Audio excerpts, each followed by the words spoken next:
तो उस वक्त मैंने सोचा कि चलो भाई, आदमी हैं, जो बोल रहे हैं सही बोल रहे हैं, अपने अच्छे के लिए बोल रहे हैं। लेकिन उस वक्त उन्होंने मुझे वहाँ रख के मुंबई में रह के उस लड़की से ज़्यादा नज़दीकी बढ़ाई। फिर उसके बाद धीरे धीरे उन लोगों ने शादी कर लिया और इसमें मेरे घर वाले सब मिले हैं। उसके बाद मैं मुंबई गई तो मुझे मालूम पड़ा है वो लड़की घर से भागी है और उसको भगाया मेरे पति ने, क्योंकि वहाँ के पुलिस वालों ने मुझे बुलाया, बोला कि ये तुम्हारे हस्बैंड है, नाम हम पूछा, मैं बोली हाँ मेरे पति हैं। और उन्होंने बोला ये लड़की को जानते हो, मैं बोली हाँ मेरे बाजू में रहती है। तो फिलहाल उस वक्त इन लोगों का खाली घूमना फिरना था साथ में, तो उस बातों को मैंने उतना वो नहीं लिया दिल पे। नमस्कार, भारत कवरेज न्यूज़ में आप सभी का स्वागत है। दोस्तों, सोशल मीडिया पर पिछले 2-3 महीने से ये कहानी चल रही थी एसडीएम ज्योति मौर्य और आलोक मौर्य का, जिसमें एसडीएम ज्योति मौर्य के खिलाफ बहुत लोग थे। लोगों का ये कहना था कि आलोक ने जब उन्हें पढ़ाया लिखाया और इस काबिल बनाया, एसडीएम बनने के बाद अपने सफाई पति जो सफाई कर्मी था उसको छोड़ के वो तलाक के लिए उन्होंने कोर्ट में वो कर दिया है और एक मनीष दुबे से उनका अफेयर चल रहा था, ऐसा उनके पति ने आरोप लगाया था। तो ये तो कहानी काफ़ी सोशल मीडिया पर हुई और इस तरह की ढेर कहानी ऐसे आती है कि पत्नियां जब बेवफाई करती हैं तो वो काफ़ी मामला हाईलाइटेड होता है। लेकिन कहीं न कहीं समाज में ऐसी भी कहानियां हैं, बुराइयां हैं, जो अधिकतर पति लोग भी ऐसा काम करते हैं कि जब नौकरी पा जाते हैं तो अपनी पत्नी और बच्चों को छोड़ देते हैं। मेरे साथ जो एक महिला बैठी हैं, इनके साथ भी यही घटना हुई है। इनके शादी होने के बाद इनके 2 बच्चे हुए और इनके पति नौकरी पाते हैं। फिर इनका आरोप है कि इनके पति इनको छोड़ के दूसरी शादी कर लिए हैं और ये दर दर ठोकरें खा रही हैं और न्यायालय में भी इन्होंने मुकदमा किया है। इसी सिलसिले में हमारी बात होगी, इनको दिक्कत कहाँ से आई, कैसे हुआ। पहले तो क्या नाम है आपका? सुमन। सुमन कहाँ के रहने वाली हैं? हम यहाँ जौनपुर के हैं। अच्छा। और ससुराल हमारा धर्मपुर है। अच्छा। गौरा बादशाहपुर थाना लगता अच्छा। है। तो ये आपका पति जो है, आपकी शादी के कितने दिन बाद आपका पति नौकरी पाते हैं? लगभग 5-6 साल बाद। 5-6 साल बाद? हाँ, हमारे साथ मुंबई गए। हाँ। हमारे मायके में रह के 2 साल उन्होंने पढ़ाई किया। हाँ। उसके बाद उन्हें नौकरी अच्छी खासी मिली। तो हम लोग थोड़ा दिन साथ में थे। तो अंधेरी में रहने वाली एक लड़की थी, पूजा नाम, शिव कुमारी यादव। तो उस लड़की से उनका अफेयर चल रहा था पहले। तो मैंने उनको बहुत समझाया, तो बोले कि ठीक है, ऐसा कुछ नहीं है हमारे बीच, लेकिन ऐसा ही मैंने समझा कि जान दो, छोड़ देंगे बाद में। लेकिन वो बीच में मुझे गांव में ला के छोड़े 2 साल। बोले अभी घर और की व्यवस्था नहीं है तो हम बाद में साथ में रहेंगे। तो उस वक्त मैंने सोचा कि चलो भाई, आदमी हैं, जो बोल रहे हैं सही बोल रहे हैं, अपने अच्छे के लिए बोल रहे हैं। लेकिन उस वक्त उन्होंने मुझे वहाँ रख के मुंबई में रह के उस लड़की से ज़्यादा नज़दीकी बढ़ाई। फिर उसके बाद धीरे धीरे उन लोगों ने शादी कर लिया और इसमें मेरे घर वाले सब मिले हैं। तो आपको घर पहुंचाने के बाद उन्होंने वहाँ शादी कर ली? हाँ, मुझे घर पहुंचाने के बाद। अच्छा। मुझे घर पहुंचाने के बाद लगभग 1.5-2 साल में मुंबई गांव में रुक गई। उसके बाद मैं मुंबई गई तो मुझे मालूम पड़ा है वो लड़की घर से भागी है और उसको भगाया मेरे पति ने। अच्छा, उस लड़की को भगा के आपके पति ने शादी कर ली? हाँ, जबकि ये कंप्लेंट अंधेरी पुलिस स्टेशन में भी था। उसके घर वाले किए थे? हाँ, वो लड़की के माँ बाप ने किया था। आपके पति के ऊपर? मेरे पति के ऊपर। तो आप भी वहाँ कंप्लेन नहीं करने गई कि हमारे पति ने हमको छोड़ के कर लिया है? नहीं, उस वक्त मैं, अभी मुझे भी इतना पूरा क्लियर नहीं मालूम था, लेकिन अब मुझे सब मालूम पड़ गया धीरे धीरे कि वही लड़की के साथ में मेरा हस्बैंड है। पहले तो सब कुछ था मालूम, क्योंकि वहाँ के पुलिस वालों ने मुझे बुलाया, बोला कि ये तुम्हारे हस्बैंड है, नाम हम पूछा, मैं बोली हाँ मेरे पति हैं। और उन्होंने बोला ये लड़की को जानते हो, मैं बोली हाँ मेरे बाजू में रहती है। तो फिलहाल उस वक्त इन लोगों का खाली घूमना फिरना था साथ में, तो उस बातों को मैंने उतना वो नहीं लिया दिल पे। हाँ, इग्नोर करती गई। मतलब सोचा को ऐसे कोई वो नहीं है? हाँ, मैं बोली वैसे थोड़ा दिन का है उन लोगों का, फिर बाद में हो जाएगा सही। शादी करने के बाद इंसान इतना थोड़ी बदलेगा। लेकिन मेरे बच्चे इतने बड़े बड़े होने के बाद, आज मेरी 40 पहुँचने वाली है एज, इस बीच में मुझे वो लोग ना आदमी रख रहे हैं, ना ही सास ससुर मुझे घर में रहने दे रहे हैं, जिसके वजह से मैं वहाँ गई भी थी गौरा बादशाहपुर। वो लोग मुझे बार बार जलील करके निकाल दे रहे हैं। कौन? वहाँ के लोग, पुलिस वाले। पुलिस वाले मदद नहीं कर रहे हैं? कर रहे हैं, थोड़ा बहुत बोल रहे हैं तुम्हारा कोर्ट में केस चल रहा है तो इसमें हम क्या कर सकते हैं। मतलब कोर्ट में केस चल रहा है तो कोर्ट में तो हमने जिस चीज़ के लिए डाला था वही तो हो रहा है, उस पर तो कोई एक्शन ही नहीं लिया जा रहा है। जबकि हमने इसलिए डाला था कि वो शादी कर रहा है दूसरी, तो उसको रोका जाए। तो उस बात को इन लोगों ने ध्यान ही नहीं दिया। मतलब इग्नोर किया। हाँ, इग्नोर किया जा रहा है। मतलब आपने पहले ही बता दिया था कि शादी करने वाले हैं, उसके बाद भी। हाँ। अब इनका अफेयर है, आगे ये लोग कुछ भी कर सकते हैं। अच्छा, ये एक चीज़ ये बताइए सुमन कि शादी आपकी कौन से साल में हुई थी, याद है कुछ? 2004 में। 2004 में। पति नौकरी कब पाते हैं? पति तो लगभग यही 7 में 2007-8 में। अच्छा। तो कौन से विभाग में नौकरी करते हैं, क्या है? अभी तो SpiceJet में है वो। अच्छा। सहारा एयरपोर्ट में। सहारा एयरपोर्ट में है। वेतन भी अच्छा होगा? हाँ, उनका है, अच्छा खासा वेतन है। अच्छा, यानी नौकरी पाने के बाद तो बदल जाते हैं। हाँ। यानी अपनी पत्नी को छोड़ देते हैं, अपने बच्चों को छोड़ देते हैं।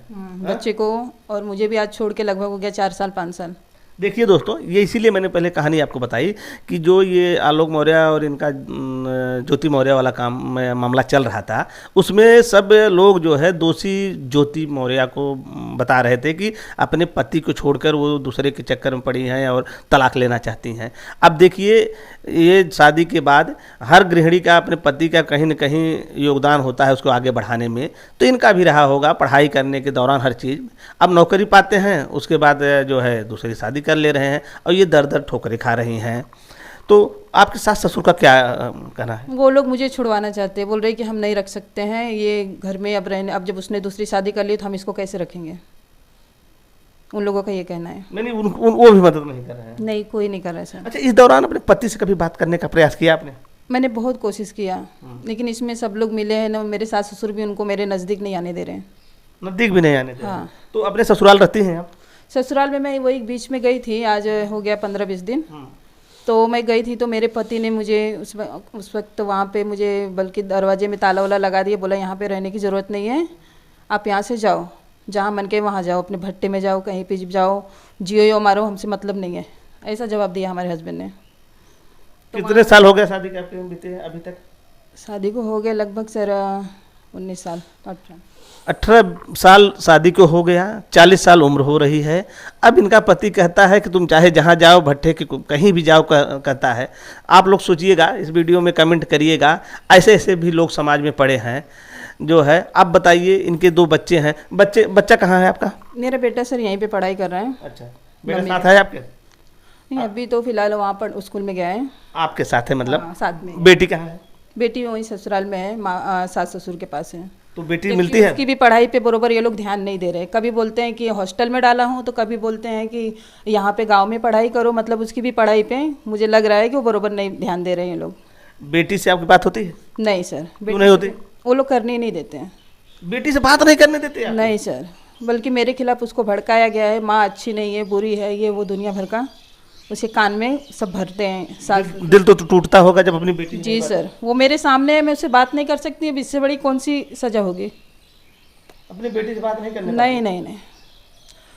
सास ससुर हस्बैंड ये लोगों ने एकदम बहुत ज़्यादा उस पर पहरा लगा दिया है कि माँ से मिले नहीं, बात नहीं करें। गजब के लोग हैं। इनको इनकी बेटी से भी मिलने नहीं दिया जा रहा है।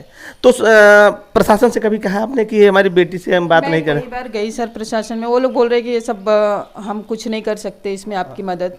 सीधा बोल देते हैं तुम्हारा फैमिली मैटर है। फैमिली मैटर है तो मैं बोली बच्चे से तो मिला सकते हैं आप। हाँ। कई बार मैं गई तो बच्चे से भी नहीं मिलने दिया इन लोगों ने। रोइए मत, जो है जो है। हाँ।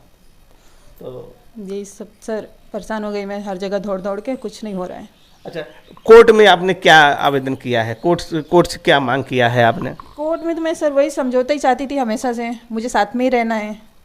उसमें क्या कहा है आपने? अपने वकील के माध्यम से क्या दाखिल किया है कि पति के ऊपर क्या कहा है कि हमको छोड़ रहा है, कि हम उसके साथ मैं रहना चाहती हूँ, क्या कहा है आपने? सर मैंने हमेशा से रहने के लिए ही बोला है कोर्ट में। अच्छा, कोर्ट में? हाँ, कोर्ट में रहने के लिए मैंने दाखिल किया, हर बातें रखी। और मुझे इतना जानकारी भी नहीं है कोर्ट में, मतलब क्या, मुझे कुछ इतना पढ़ी लिखी भी नहीं हूँ मैं। तो कोर्ट में तारीख पड़ती है तो कोई आता है? कभी आपका पति आया भी नहीं कोर्ट में? वो 2 साल से नहीं आ रहे हैं कोर्ट में, उसके पहले आते थे। अच्छा, कोर्ट में कितना दिन से कहा है आपने? कोर्ट में कितना दिन किया है आपने? कितना दिन? ये लगभग 4 साल हो गया। 4 साल से ये मामला चल रहा है? हाँ, 4 साल। 4 साल से। अच्छा, तो कोर्ट में भी वो नहीं आ रहे हैं? नहीं सर, 2 साल से नहीं आ रहे, बीच में आ रहे थे। और मैंने बोला उनको कि कोर्ट में कि मेरी बेटी से मिलाया जाए, तो भी उन लोगों ने कोर्ट में नहीं लाया बच्ची से मिलाने के लिए। तो इसके लिए मैं यहाँ पे आई तो मुझे मालूम पड़ा कि वो गांव में आए हैं। अच्छा। तो मैं गई। कोर्ट में कहाँ, जौनपुर में है कि मुंबई कोर्ट में, कहाँ किया? अभी तो मुंबई में चल रहा है। ये मामला मुंबई में चल रहा है? हाँ। अच्छा, मुंबई में चल रहा है। मुंबई में। अच्छा, यानी दर दर की ठोकरें खा रहे हैं। अच्छा, आपका खाना खर्चा ये सब कैसे चल रहा है जब आपका पति नहीं ध्यान दे रहा है, कैसे चल रहा है? ये सब मेरे मम्मी लोग दे रहे हैं, पापा ये लोग कर रहे, संभाल रहे हैं। अच्छा, मायके के भरोसे है? मायके के भरोसे पड़ी हूँ, और जब से शादी हुई तब से इन्हीं लोगों के सहारे चल रही हूँ मैं। पति ने तो कभी मेरा ध्यान ही नहीं दिया। अच्छा, मुकदमा तो लंबा चलता रहेगा, और जब तक फैसला नहीं आएगा कैसे ये जिंदगी आगे की कैसे बीते, कितना दिन ऐसे कैसे वो रहेगा? कुछ कभी सोचा है आपने कितना कैसे कष्ट बीतेगा? अब इसके लिए तो मैं अब सामने आई हूँ कि मेरी थोड़ी हेल्प हो यहाँ पे, उनको समझाया बुझाया जाए वो क्यों मेरे साथ ऐसा कर रहे हैं। कभी नात रिश्तेदार या जो शादी उदी में अगुआ अगुआ होते हैं, कभी उनके माध्यम से आप लोगों ने प्रयास किया अपने पति को इस तरह? इसमें तो हमारे सब रिश्तेदार तो उनको हमेशा मनाते जुनाते रहे कि हाँ भाई ऐसा मत करो, लेकिन जो उनके रिश्तेदार हैं उनके सपोर्ट में है, क्योंकि वो आदमी मेरा अच्छा कमाता धमाता है, उसके लिए उन लोगों को सपोर्ट करता है पैसे कौड़ी की, इसके लिए वो लोग उनका ही साथ दे रहे हैं कि सही करें या गलत करें, पैसा तो मिल रहा है भाई, अपने खर्चे बर्चे मतलब कुछ जहाँ शादी ब्याह पड़ रहा है जहाँ कुछ, तो वहाँ पे मेरे हस्बैंड दे देते हैं 1 लाख 2 लाख। तो क्या पति ने भी तलाक वलाक की कोई अर्जी दी है कि नहीं? किया है, यहाँ जौनपुर में उन्होंने तलाक की भी अर्जी दी है। तलाक की अर्जी दे दी? हाँ, मेरे हस्बैंड ने। आपको तलाक देना चाहते हैं? हाँ, मुझे तलाक देना चाहते हैं। अच्छा, तो उसमें कुछ जवाब अभी फाइल किया है कि नहीं आपने? हाँ, मैंने तो जवाब फाइल किया है कि मुझे नहीं देना है तलाक, मुझे साथ में रहना है। अच्छा, ये चीज़ ये बताएं, जब तलाक नहीं होता है उसके बाद तो दूसरी शादी अवैध है? अवैध ही है ना। हाँ, क्यों वो ऐसा कर सकते हैं? शादी तो अभी ना मैंने डिवोर्स दिया है कुछ भी नहीं, तो उन्होंने दूसरी शादी कर भी लिया है, बच्चा भी पैदा है। बच्चा भी पैदा हो गया? बच्चा भी है। एक बच्चा भी हुआ होगा? हाँ। तो तब तो ये तो अपराध बनता है, आप अपराध बनता है, उसमें तो कोई मुकदमा होना चाहिए उनको जी। बिना डिवोर्स दिए ये कोई दूसरी शादी करता है तो उसके खिलाफ मुकदमा होना चाहिए। अब होना तो चाहिए, लेकिन मुझे इसके बारे में कुछ ज़्यादा जानकारी नहीं है। आपका वकील कुछ कोर्ट के थ्रू आदेश नहीं हो रहा है कि इन्होंने शादी के? मैंने कोर्ट में ये सब बताया ही नहीं है। अच्छा, ये सब कोर्ट में बताइए ना कि हमारा पति शादी कर लिया हमको बिना डिवोर्स दिए। नहीं, अभी तो हमने कुछ ऐसा डाला ही नहीं है, क्योंकि मेरे पास ना पैसे कौड़ी है कि कोर्ट में मैं केस आगे डाल सकूं, क्योंकि जब मुंबई में भी चल रहा है मैंने वो भी सरकारी वकील को रखा है। जी जी। हाँ, और अभी ये यहाँ से बोल रहे गांव से डालने के लिए, लेकिन मेरे पास ना खर्चे वर्चे का कुछ पैसा है ना वकील करने के लिए, तो मैं कैसे करूँगी? अच्छा, आपका पति डिवोर्स देना चाहता है तो आप अब देना चाहती हैं कि अभी नहीं देना चाहती हैं? नहीं सर, डिवोर्स नहीं देना है मुझे। क्यों नहीं देना है? क्योंकि मेरे बच्चे बड़े बड़े हो गए हैं और मेरा खर्चा वर्चा कौन देखेगा? अच्छा। अभी मैं इस उम्र में किधर जाऊँगी? अभी हर औरत को भाई अभी इस उम्र में तो एक सहारा चाहिए। हाँ। तो मैं ऐसे में अभी कौन सा सहारा ढूंढूंगी?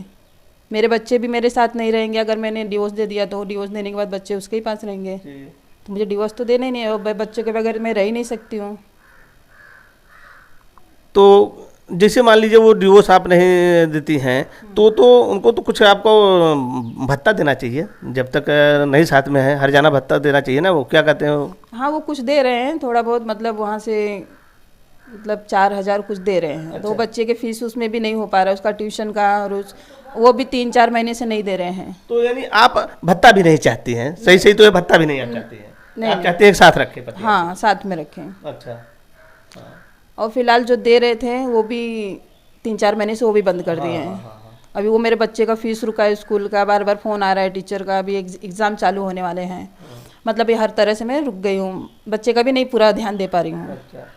अच्छा, ये वीडियो मान लीजिए आपके पति देखते हैं, उनके लिए क्या मैसेज कहना चाहेंगे हमारे चैनल के माध्यम से? यही कहना चाहेंगे कि उन्होंने जो भी कुछ किया अब तो सामने आ जाएं, अपनी सारी बातें रखें, हमें भी जो ठीक लगेगा हम कहेंगे आगे, लेकिन वो आए सामने। अच्छा, भरोसा है कि आ सकते हैं? अब भरोसा तो 40 साल की उम्र हो रही है, लगभग 20 साल 18 साल शादी के बंधन में आप लोग रहे हैं, तो ऐसा तो नहीं होगा प्रेम रहा होगा, प्यार रहा होगा, तभी ना 2 बच्चे रहे हैं? प्यार रहा होगा आपके प्रति उनको? हाँ, सब तो था, लेकिन ये बीच में जब उनका दूसरी लड़कियों के साथ रहने लगा ये सब अफेयर वगैरह, तब से वो सब कुछ, उन्हें ना मेरी फिक्र है ना मेरे बच्चों की फिक्र है, तब प्यार कहाँ रह गया? प्यार तो सब ख़त्म ही हो गया है। लेकिन फिर भी उन्होंने जो ये गलती की है इसके लिए उनको तो कोई फ़र्क नहीं, लेकिन हमें फ़र्क है, हमारे बच्चों की लाइफ बर्बाद हो रही है, इसके लिए मैं चाहती हूँ वो कुछ सोचे हमारे बारे में। देखिए, ये हमारे साथ सुमन थी, इनके पति ने जो इनके साथ एक कहें तो बेवफाई की है, इनके 2 बच्चे हैं, ये कहते हैं कि हमारे बच्चों का भविष्य अंधकारमय है, हम कहाँ जाएंगे, इसके लिए हमारे पति को सोचना चाहिए। फिलहाल इनका मामला जो है कोर्ट में है। इस वीडियो में बस इतना ही। नमस्कार, जय हिंद, जय भारत।